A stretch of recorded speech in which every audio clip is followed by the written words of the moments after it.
jabaan boorana durii jiidoo gaawwalee faqaroon boorana liban waatafa liban waatafa jabaan boorana dhalat keessaa gibbaanii tokkummaa jabaa boorana namni gulfedha reere beluudhaan dheedee beluudhaan reeri dadu reeri nagaa ambu reeri gaaddisi nagaa jedhu reeroo daabula deebane hasalfaan isaa yakkaa nyaa salfaa buqqaa gindaa kee jiru hoolii banii jira yakka namni nyaa reeri yakka nyaatu cufu nyaatan ba'e reeri yakka nyaatin cufu nagaan ba'e takki yakka nyaan reeri dadu salfaan buqqaa gindaa kee jiru takki yakka nyaan cufu nagaan ba'e amal kan kee nagaa callaa qabde nagumaan ba'e nageenyi sun nagoon boorana ta'e karaa booranni nagaa wanni hedduuf ta'e ya boran sitti be tokorsan sitti be kada marum hanya da bore kada timirti ngabu timirti ni sawa be kana tokorsan karra dala to egi jaba sun bora ke sabaga ko dala to ko dala to bana karu boran abo egen jata ni ali gudana tumi rafaza boran to wani gara fasti warani je sefta yo ba ujata ne la ba gudana tuni la ba da faza boran to la ba jiro ba kana la ba boran ni nu tafa la kabara salle la bay kagalu laga half la to dali bin kap la bay da bo nya ta yan ya tani ne ajai sibati tani ramin de namado dal masbati guliyata makina da yake sanici tamari fota tamara surre bu qalu yu sibati kana rafude da keta batti zati sibati gulde hayoti nam janam to da keta batti uri diram be na gaddi sai ma timirti ma yo timirti bida gubata na sai na mutta amma sa gab duati da nami jatane ali fa barbada udana tuni fa barbada kalkaloge to fa barbada da fa barbada yani tunna magata udana da medi batina to indalan ilme borana karwata male jaba sulta lunji barwar male isani ka gadis khan halin dan isani kana kai wangi nasu walida be akkan wani tenne war barbaane ikhira bolla garga chinu funum nasu walida be sub garata garachi fi male nafi fi male wama milla garachi kayne male wama milla namar tumi burgara nagar qabale khesatu iyesilu kuqa katalori tinande fusi arbu ta qabale dan bolla telefon iftani lama gara nagar if male la umatan qab umata ken yo wallahi aga baga sabi mummen qab mucaan dhugum likki reese buufanna yeeskheel qarqara qaranu waliin yoo taafa yaamne dhiiroo akka borojeetti maan innaan borojeetti nu jala shifta jedhanii ilaalina digi beese buufana baqanneetti fi ijoollee weefirsiitiyaat kolleejjiyaat lafi alayaat lafi hinbeen wanni nu been maa kiisiteen maan tolchi haquraan cabsullee beese buusa maan ta'e gaaddisuun gaaddisa akka malee dansaati miseensumma isaallee akka jenni suni tojja gal cufattuyyuu akkasitti bal'ateet hin jenne waan jajjabaachuu qabaatee yoo jajjabeessin ammoo waliin irratti akka malee waan irra cimna hedduun jiraachuu dandeetti tan keessatti eeguu keessatti wal garreet hin jenne waan hedduu irra wal barachuu dandeenya waan inni asirratti daruu barbaadu waan ijoollee duraatiin wal qabateetini waan ijoolleen duraa durii illee akka isaan jiranillee hayyuu reefu as keessa tuqame gara maatiitiin waan isir jiraallee agarree ammallee sadarkaa yuunivarsiitii kolleejjii adeemtellee waan isiin kee jirtu akkam ammoo nulleeni numaalleen akkam akka warri waliin adeemsi jiru obboleessa innallee as keessa kaasee jiru ammoo ani yeroo ammaa tana asum keessa hojjedhallee achi gara piroojeektii suni gala ammoo ammaa tan barattoota ijoolleen barattoota hedduulleen galtee jirti ijoolleen duraallee ammoo dhugaa dubbachuuf ammoo ijoolleen boorana ta barachuu jirtu mee ta maatiin isaanii ergisuun maan asitti hojjechuu jirti ijoollee dhiira ta'e nu ammaa tana deemsiin deemuu jirtu maani hojjenneet ilaalle waan nam gaddisee hedduu jira ani maan argee bakka hojjaa akkanaan deemti ijoolleen boorana barattoota achi jirtan galtee warra koomeeshaa sekoortii warra istriitir dhaabbatan kan karratti dhaabbatan kaan irraa achi deemu bakka homaayyuu nam wanni an argechu taan jabili nu ofirratti adon ta'inu nu kan ofirratti adon ta'inu ammaa tan ammoo nuuyyu akkamiin laatu fakkeenya nama ijoolleen boorana duraa akkamiin laattee nu jesan laattanii gartanii nu akka ijoollee baadiyyaa nama hin beekne tokko ammoo nama ariifiin ammaa tana muuddiin qabachuu jiran sun ta jirtu dhuga dubbachuuf isaan weessi deemu asirratti adoo isaan argamanii dansa ammoo isaan asirra hin jiranii malee wanni deemuu jira qabatamaan wanni arguu jiru garasitti deemuu jirtu ijoolleen ta'e duraa garasitti deemuu jira an fakkeenyaaf man barumsaatu yaatu maatiin isaaniillee ni pireejarii irra qootee akka isheen dhumni tolchinaa jennu haa ta'u malee ka kolleejjii haasee ijoolleen ta'e maankee jirtee ta'e hojjetan laatan ani gaafa finfinnee baradhee ijoollee olotaa tokkoon nu bira jiru wanni agarra qaba ijoollee olotaa tokkotti ijoolleen gara 200 geettu barattee barsiin olota dhufte koolleejjii jecha. Gaafas ammoo 6 kiiloo jirraa achillee dhumneetini gumii xiqqoo tokko taachi qabnullee achillee babal'isuuf jecha achillee dhumnee waan kanallee qabsiinu. Waan kaanillee gargar dhibii daaberti nu godhanii waan kaanillee keessa baqannee deemne. Eegamuu wanni achitti argamaan ta'e gari ijoollee ta'e dhiiraallee wal qabatee wanni achitti mul'ate. Ijoollee ta'e nallee adoonteenu ijoolleen fakkeenya Oromiyaa kallaatti adda addaatiin dhufti, Wallagga irraan dhufti, Maan irraan dhufti. Ijoolleen ta'e yaa muyaaseetiin ijoolleen ta'e duraa maan ta'anii ijoollee Wallaggaa tamaanii ta'an ijoolleen ta'e lakkisiinuu ijoollee waliin dhufan ta'anii xiqqoo ijoollee lafaa wanni itti dhufte bakka garasi guddachuu guddinni akkasitti herregattee waan akkas taatee waan achitti ta'e ammoo sanitti mee isanii kuchiti waan hedduu guruu qabachuu dandeettanii jecha waan achitti ta'e oloota sun keessatti lama keenya dhiiraallee irraan ta'an. Gartee waan akkas sunitti ture jecha. Kanaaf wanni ijoollee dubara kunini waan garmaasii qofa ilaalan osoo hin ta'inu rakkoon jajjabaan yeroo ammaa tana ijoollee dubara bira jira. To some extent namni keenya ammaa tana ijoolleen dhiiraa fooyyaa namni akkuma barateetiin maan hedduuni aalii hamaan tokko tokko jiraatuuti malee fooyyaa dhufan jiran. Ammoo rakkoon nimba waan warra bira jira ammaa tana akkan argette jecha. Yoo fakkeenyaaf intal dubara tokko boorana intal lakka akkan hin deebineedhaan karaa gorse akka isiin itti nalaata namni kun tuftinoo wammis beektaa se ummaanii gowwa dheetii namni amma gaafa waqtii irraa ta'eetiin ijoollee dubara tokko hosteelii tokko garan jira. Ijoolleen tun rakkattee waan nyaata dhabde. Jennaan waajirii dubartii godina kunini beese wayii tokko fudhatee fi midhaan wayii tokko otuu fidan. Akka carraa taanee shufeerii tokko dhiyyaan. Shufeerii kun ijoollee tanii yaashafataa harkaan qaqqaba. Hin beektanii shufeerii sana malisa harkaan qaqqaba. Nu ammoo maani ijoolleen sunini mucaa tokko kan godina dubartii keessa jira guyyoo kuseedhanii jira. Yaan jechuudha. Mucaan kun midhaan kan qoota waajirii warra waan jedheef achi deema. Ammoo ijoolleen teengisa sun nuumaan jettee shufeerii sun maayyo shufeeriin kan harkaan qabaa asumatti jechuun waan gartee itti namaa as keessa safuu uummata keenya keessatti aadaa keessatti illee fudhatanii qabata akkasitti gamaa jechuudha. Mucaan ijoollee bira kanaati. Ammoo ijoollee sun maal jette? Kan qofa muuddii qabaa nuun jette.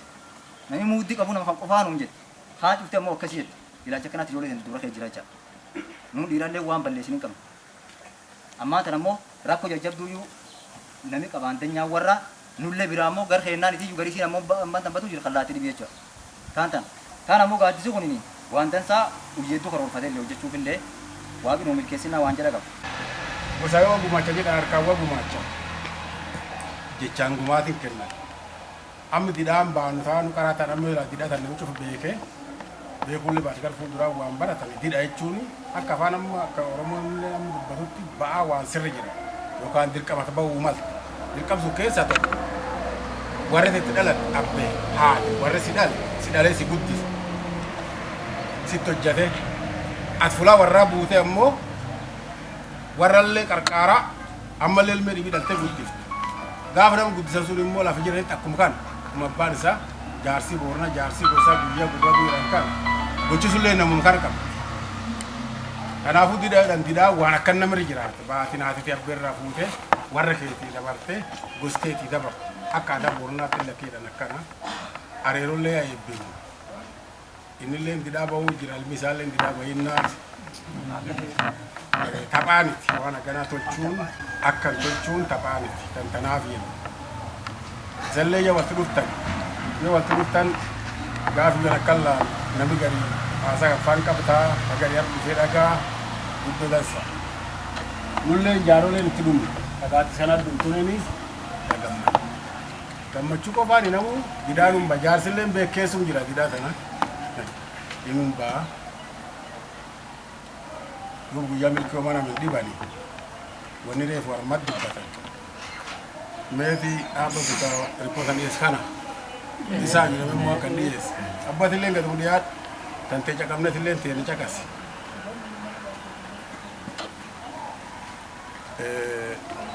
Ado tanaaf isaan dhoofne waan qara keessa xiqqoo tokko darbadhu. Teessumalloo na onana qofa qabdanii isan namni dhaqxan kee jirtu nama achi dhaqxan harma keessa namni kora alloona sun dhaqe harma kee jira. Amma isa yoo kora sun hin dhaqini kora alloona oduu argattan. Oduu tayyoo argattanii akkamiin akka isaan argattan hin beenu koriyaa waa dubbatee waa buufate muratanallee murate yookaan murum durii booranii muratellee yaada deebi'ee oduu akkamitti argattan. Namni waa haasa'u mitta dabarsu mitta harkisuullee qaba. Waan kan tokko keessa jedhee bilisanii laata. Horii alloona akka jii Itoophiyaatti jii sagalee guyyaa soddomaati jii kudhanii akka guyyaa afurii taa'e guyyaa afur taa'e jechuudha. Maqaa booranii qabu lafti namni irra dhufuun keenya irra nama ijaaru. Laftee tan immoo nu diibanii diree namal biyya golboo boomolee ta'e cufirraa walitti dhufe. Boornaa dhiphatetti abbootiin gadaa guyyaa gubba afaan boorana yaamte jaarsi boornaallee namni barataallee durii boornaallee horii sun mitta sadiitti waqoqoo. Akka sadiitti wadhundu akka sadii dhuftoon akka sadii wabuudha karaa gabaabaa. Akka inni ittiin fudhunnu sadeeni nu boorani akkam jirra qaraa fiixee gaaddisuun booratitti hin ta'e namni gottan hin ta'in tokkollee hin taa'inaa hin jedhu. Akka kana jechuun maal? Akka dhiirsaaf niitiin qullaa wayyaa waltii kan jedhan kaan qullaa wayyaa waltii kan guyyaa qullaa waltii kana. Booran jechuun sab booboon. Namni booran hin quunnellee jiraachuu danda'a. Ka boorana hama. Ka boorana isa matullee jiraachuu danda'a. Kanaaf sun hin baasu. Kanaaf akka dhiirsaaf niitiin qullaa waltii kattu boorani guutuu xiqqaa guddaa qabu bahee qullaa waltii kan yoo taa'u nu akkam jirraa akka boornaa waan jedhu gaafate. Nu alatti akkam jirraa waan jedhu gaafate. Uummata waliin jiru taanaan mootummaa hojii taanaan akkam jirraa jedhu alatti bara gam tokko bannaa waan jedhu gaafate. Mittatan sadiin ta'uu. Sir ammaan kana mooderniin kun akkana dhufeetiin waan hedduullee haree aadaa durii haree silaaftuu waan kana wal simsiisuun itti dirqamta. Yookaan aadaa balleessee mooderniin kun lafa qabatatti wanni kun akka malee silaaftuu waan kana irroo doodheeti waan deemuu danda'uufi. Ammoo aadaan teennallee maantamtuu aadaan teen tagatamuu qabdu tamii tajabaatu qabdu tamii inni addaan baasu qabna. Nu nami addaan baasu ammoo nu baratan. Nu baratuun akkamii addaan baafna. Gaaddisi kuni nam waan akkasii hojjete aadaa tanaayyuu aadaan tuni mooderni ammaan tana addunyaan akkasiin deemu jirtu kanaan teknooloojii dhufuu jirtu kanaan waliin simu tun akkana taasise tun akkana baatee namni addaan baaseetiin qorateetiin baasu nuu kanaa jechuudha. Nuu nam baratee kanaa jecha. Kanaaf achirratti iyyuu karoorfachuu qabaa waan jedha qabaniin. Gaaddisi keenya kunini nama waan akkasii qoratee aadaan tuni teknooloojii dhufuun waliin fudhatu. Aadaan tun ammoo akka dansaa deemti. Tun ammoo teknooloojii kanaan wal simsiifne waliin deemti. Tan ammoo akka sedheetiin addaan baasu waan akkanaatu irra karoorfateen hojjechuu qaba. Because aadaa gadaa qabna aadaa waan hedduu qabna. Aadaan tun ammoo aadaan filaan gumaacha addunyaa godhuu qabnu jiru. Warra mooderni ammoo sirna maataraa kan gartee ammayyaa kan keessattuu iyyuu wanni nu gumaachi guddaa qabu goonuu iyyuu qabna. Kanaafuu iyyuu gumiin teen tuni yoo waaqni nu jabeesse aadaa beeksisa aadaa jabaachuu qabdi ittiin jabeessuu nu keessaan hojjechuu qabna. Aadaa ammoo keessa afuu qabdi suni asumaan keessa nutti adda baasuu qaba. Nutti adda baasuu qaba. An fakkeenyaaf warri keenya kafaatee jiran boorana keenya kafaatee jiran abbootii gadaallee taanaani hin beekanii wanni kun akkuma durii gaaf qarafiidha indijiinasii akkuma gaaf qarafiidha dhuftee deemuu jirti. Haa taatuuti malee namni wal simsiiseetiin addunyaan akkana deemuu jirti. Wanni kun addunyaa keessa jirtu moo keessa hin jirtu wanni dhaan jirti. Taana malee wanni tokko jechuudha kan jechuu barbaadu. Tana nu akkasitti waan qorachuu qabnu gumiin teentuun waan kana irratti hojjechuu qabdi. Aadaa teen taafuu qabduuf taanu addaan baafneetiin uummata keenyaa dhiyeessuu qabna. Waan jedhaat. Ammallee taan ammallee maani keenya namni baratellee amma yeroo hedduu jechi anthropology keessatti imiti kan itik waan jedhan tokko jiru. Imiti jechuun nama qaamaan as jiru sammuun gadi jiru jechuudha. Ka qaamaan as jiru gartee sammuun isaa achi jiru jechuudha. Adii lost people gartee warra gartee yaadaan badan baqaas jirraa malee achi jiru gadi jirraa jechuudha. Garuu achaa jiraan nuti malee waan achi jira sunu sirriitti beekuu hin dandeenye. Kanaafuu iyyuu namni keenya barate ammaan tan fakkeenyaaf yuunivarsiitii namni deemtanii agartan namni kooleejii gargaraa deemtanii agartanii namni bor deemtanii waaqni san galcheellee gartanii maalti jira as nu bir maalti jira jenneeti yoo laalle waan hedduu argineetiin arguullee danda'anii jecha. Kanaafuu iyyuu wanni jechuu barbaadu namni keenya fakkeenya barate meeqa yuunivarsiitii dhufee iyyuu waan hedduu argee iyyuu akka waan ifittiin guddisan akka waan ifittiin dhagaan akka namni waan ifi jaalatu iyyuu argee iyyuu yoo asii dhufe istiraatejii inni hojjetu nan baratu jenneeti wal qabna namni wal kee jiru waan ta'eef mee akkamitti waaqtu godha akkamitti deemaa wanneeti yoo laalle waan as keessa nu hubachuu dandeenyu waan agarru jecha. Kanaafuu iyyuu akkuma reefu obboleessi illee jedhe durii qubii fi kaa jaangataniidhaan reeffi fi nam torba gargalchaniidhaan reeffi fi nam torba gargalchanii bira deemuu qabnaa waan jedhaa qaban gam kiyyaan gumiin teentullee yoo dhaabbate because yoo atuu reef sun irraa fagoo hin jedhu hojjetu gargalchite dhuma irratti atuu waliin reeffa is deemu. Kanaafuu iyyuu waan amma gumiin teen jaarmaan akkana kun bakka hedduutti hundaa'uu danda'a. Hamuuyyuu gumaachi mataa fi qaba.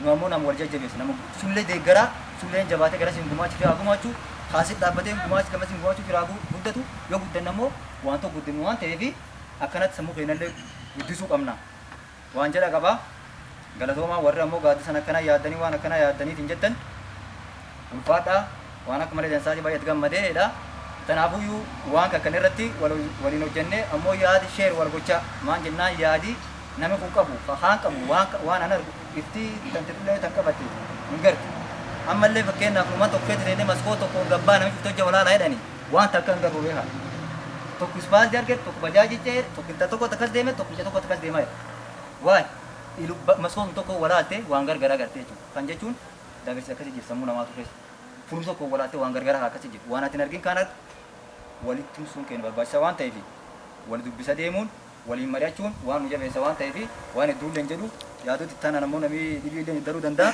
antanaawwan waan dansaa waan jajjabaachuu qabaateedha akka ofii buubillee tokko murii jirru dhaminee waaqni nu jabeessinna jabaachuu qabnaa wal dubbisuu qabnaa waan jedha qaba galatooma.